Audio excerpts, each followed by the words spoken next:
All right. Well, good morning, everyone, or whatever time it is when you're watching this video.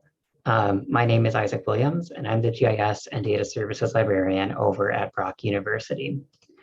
I'm really excited to be here virtually to be presenting at GIS Days 2021. And I'm also very excited for everyone else's presentations throughout the week.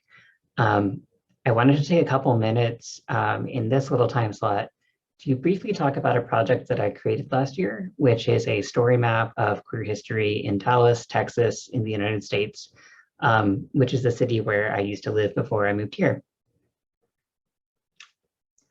So the question that I get about this project sometimes is, why Dallas? And the answer is that I chose Dallas for a combination or maybe an interweaving of personal, political, and geographic reasons. I'm sure you're aware that all of those often intertwine. They're not necessarily discrete categories. It's often said that the personal is political, and it's also true that geographies are political. And of course, we all have affective responses to place. We all have emotional attachments to places that we've been or heard of or want to go or have even just imagined.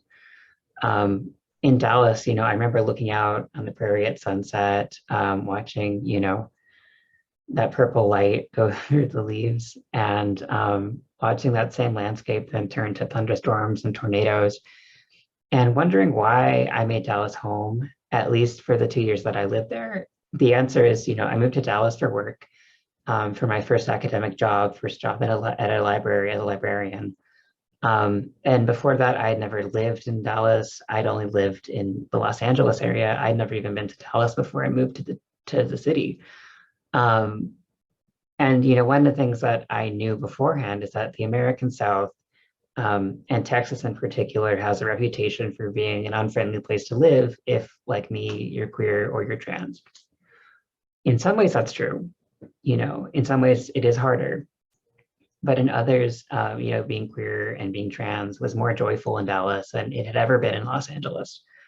In Dallas, as well as in many other southern cities with large queer populations, there's a strong queer community, perhaps born out of the sense that if nobody else will look out for you, you have to stick together and make sure that you're safe. This was a new feeling for me, and I wanted to share some of that feeling, some of that complexity with my friends and my family, to show them that, yes, life in Texas was hard at times, and there were challenges I encountered that I wouldn't have encountered elsewhere. But that there were also a lot of people there who were working and fighting to make the state a safer and more accepting place to live. I wanted to show them the rich histories of queer life and joy and how those histories inform the present. So I thought that the best way to do that, best way to show all of these things was to use our GIS story maps. I wanted to share both the geographic side of things as well as media related to queer history in Dallas, including things like posters, things that we might call artifacts, things like buttons, t-shirts, things like that, and as well as photos of current addresses to show how Dallas has spatially changed over time. I also wanted to add text. To me, this is one of the best parts of story maps.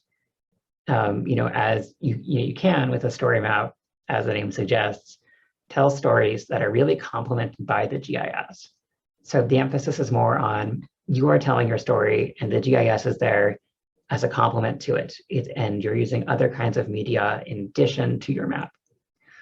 I also chose story maps for a few other practical reasons. First of all, it is web-based and it's embeddable, which means that users can look at the project from any device that has an internet connection.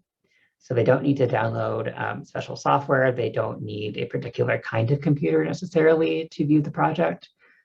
And there's another kind of practical reason, which is that at the time of the project's creation, I was working from a MacBook. So I wasn't able to access a lot of other Esri products.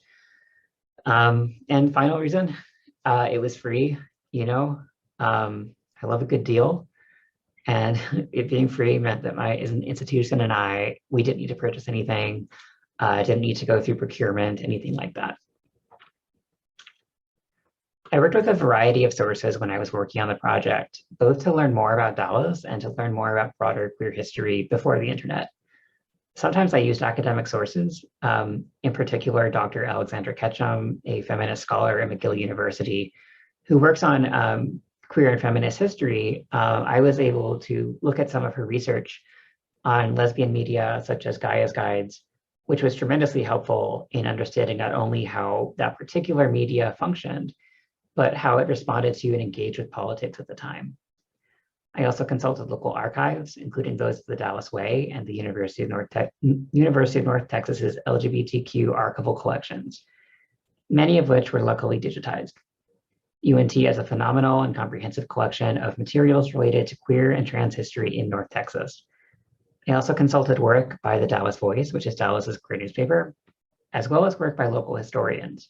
From these sources, I was able to get concrete addresses for many Dallas institutions that were no longer in business, including bars, bookstores, and bathhouses that were instrumental in allowing queer people to connect.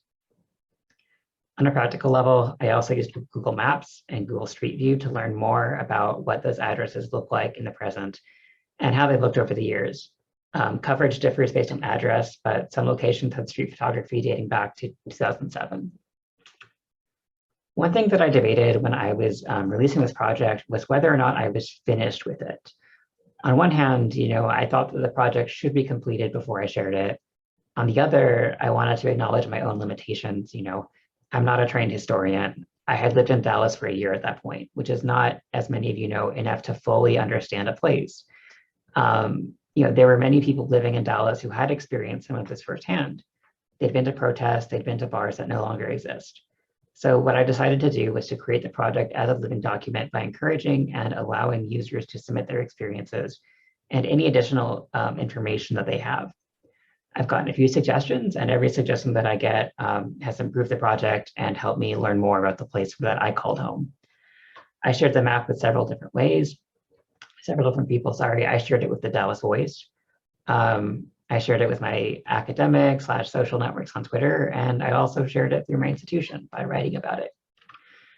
Finally, I would like to share it with you now. So if you navigate to the link on the screen or in the video description, you'll be able to see the project and interact with it. I want to thank you all for watching this talk and for spending time with me. If you have any questions or comments, feel free to reach out. My contact information is up on the screen. And again, thank you so much.